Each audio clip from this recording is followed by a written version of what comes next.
Now, let's talk about something really serious. There may have been some misperceptions on the subject of drug use in Nigeria, but for a large chunk of users, the struggle is real.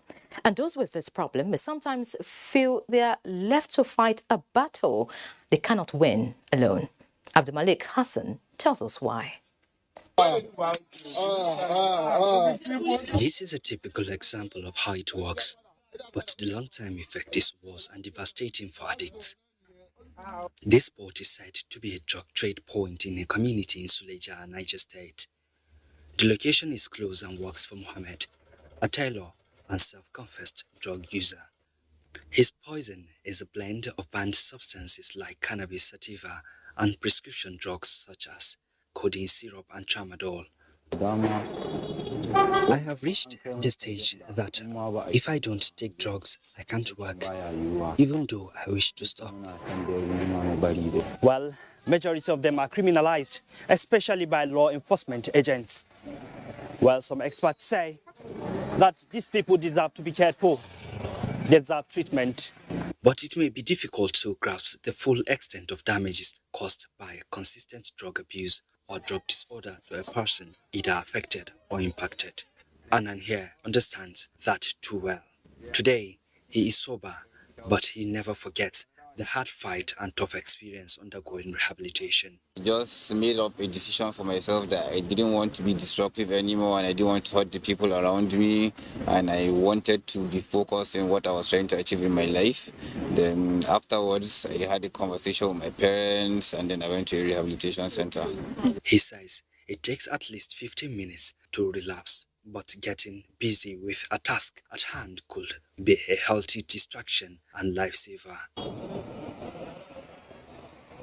We may have busy streets and roads, maybe even oblivious of what some are struggling with in their lives.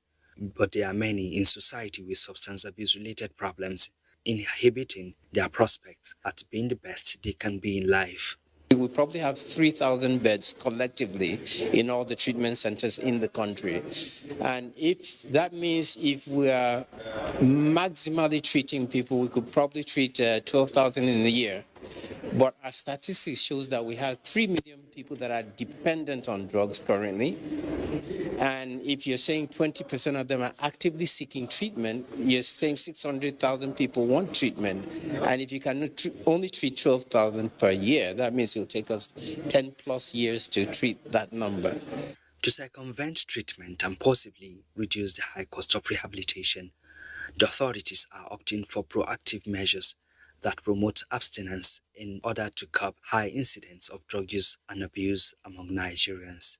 For instance, a periodic drug test has been suggested by NDLEA for students in schools. If you as a student, you know that your admission in school will be in jeopardy if you are tested positive, what will you do?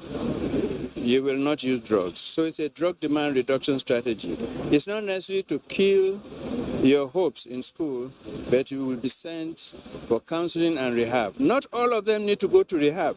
So we've advised universities to set up counseling centers. Yet again, is the Hydra-headed issue of trafficking. The arrest and prosecution of drug traffickers are key to drug demand reduction in Nigeria. And lately, the news is replete with the increasing number of arrests made by NDLEA and methods used by traffickers. Another key question needing answer is what happens next to those arrested. Abdulmalik Hassan, NTA News. Many thanks, Abdulmalik. Quite revealing report there.